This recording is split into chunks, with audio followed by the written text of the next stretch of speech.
ne va pas, ah ça ne va pas, dis-moi où tu caché ça doit. Look like a Martian. I love it. There used to be shoulder pads here, but I took them out because they were too small and it looked like this. So that's why they're super baggy and it's not very flattering, but that's not what I'm going for today. So what you're about to see now is like one of those, if you've been on YouTube, like if you watch YouTube videos, it's one of those traditional get ready with me videos, except it's not just gonna be explaining like, these are all the drugstore products I use. It's gonna be more of me talking. So the first thing I'm gonna use is Imperials. It's a Lush facial moisturizer. Okay, so first thing I'm gonna put on some moisturizer and I'm gonna put on kind of a lot. What is this peeling?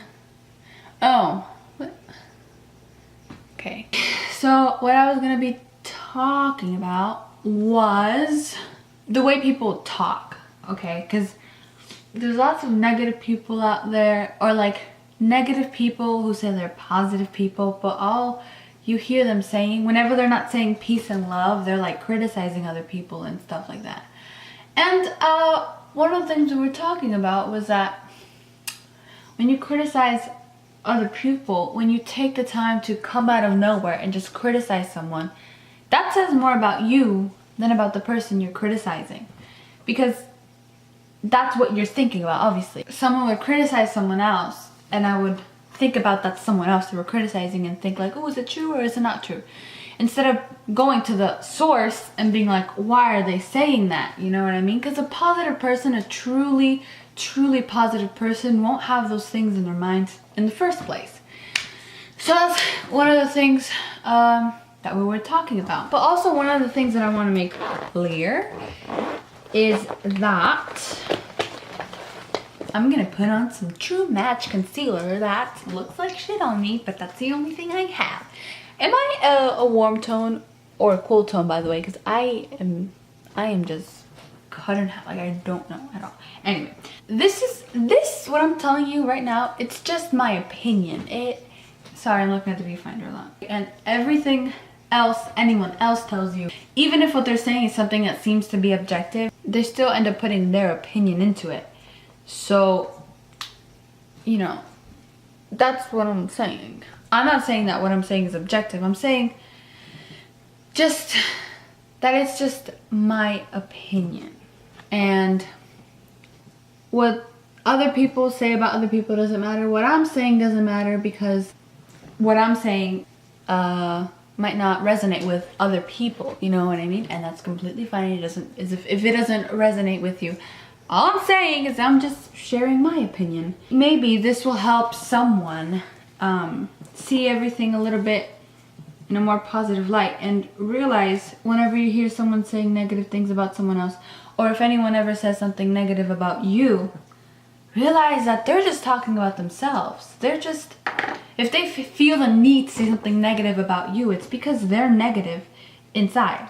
Because positive people find another way around it, you know what I mean? And I'm using the word positive and negative people very loosely, because there could be some people that, yeah, criticize other people, but, you know, they're actually quite happy, or like, you know, more positive in other aspects. You know, I'm using it loosely, but and then there could be someone that is super nice and never talks about anyone, but inside they're like not comfortable with themselves or whatever. And that's another thing I wanted to talk about right now, is that if you allow yourself, like, you have to, once you realize that you're doing it, if you do it, because I know I used to do it, like I used to look at people, and even if it wasn't out loud, in my head I would judge them, and I didn't realize that it also reflected me, even if I didn't say it out loud, even if I didn't feel the need to say it out loud. Whenever I would see someone that looked out of normal, I would judge them in my head, and I'd be like, oh, I would never wear that, I would feel embarrassed if I look like that, or something like that. But again, it completely reflected what I felt inside of me. And once I realized that, realized this concept, I was like, wow, that is completely true. Back when in one of my most judgmental phases was when I was most self-conscious about myself, and I would like, I hated what I looked like and stuff like that. I was just super self-conscious. So yeah, it really talks more about you than it talks about the person you're talking about, if that makes sense. Once you realize that you're doing it, it's completely fine. Like, we've been put here. Shit, I didn't turn off my music. My battery's gonna run out. Once you realize and you identify the problem, sorry. You have to start working on eliminating the problem. All of those like sappy, like sayings or advice that you hear and things like that, like, you're all unique, love yourself for who you are and stuff. It sounds cheesy when you don't get it, but a lot of those are freaking like true. It resonates within me. Hopefully you find something that resonates within you. It took me a while, but eventually I got to the point where I accepted my flaws, and I accepted, well, I'm still on that, you know, I'm still in the middle of everything I'm saying. I'm not completely accepting of everything, you know, but I'm starting to accept it. And now whenever I see people, I accept them as well, you know, so everything just becomes 10 times more beautiful, 10 times more calm, you know. And then whenever you see drama, it's the same thing. You also can't judge that. You can't judge people judging other people, because you were there at one point and you understand that, and you just hope that they find what you found, find something even better than what you found. Because I'm not saying that this is like the ultimate truth of confidence or whatever. You know, and if you have the opportunity to help them, but also don't push it onto them, because that's annoying too. You know, it's like, okay, get it, shut up. You know what I mean? And I used to be like that with a lot of things. So, yeah, I understand I was pretty annoying back, and maybe I still am, but, yeah. What else can I say? I literally said everything that I had written down. But I haven't finished my makeup yet. It's because I can't multitask for shit. I'm doing my makeup and I'm doing it wrong because I'm thinking, and then I stop thinking and I try to start doing my makeup, and then I don't know what I'm saying anymore. So I think I'm gonna time lapse finishing up my makeup, and maybe there'll be something else. Probably not.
Alright, so I just kind of wanted to end this section of the video by kind of encouraging you guys to start trying to accept death. And I'm saying that, I know it's really hard. I did have to go through this like big, super anxious state of like a span of like probably like half a year, where I would just get like these shots of anxiety whenever I would realize that I was gonna die one day. And it was just it was like the worst fucking feeling ever. And I understand, and there has to be some sort of resources or good videos that will help you kind of cope with that. I wouldn't know them because I had to go through it the tough way, the hard way, but it is extremely beneficial, and I'll tell you why. Because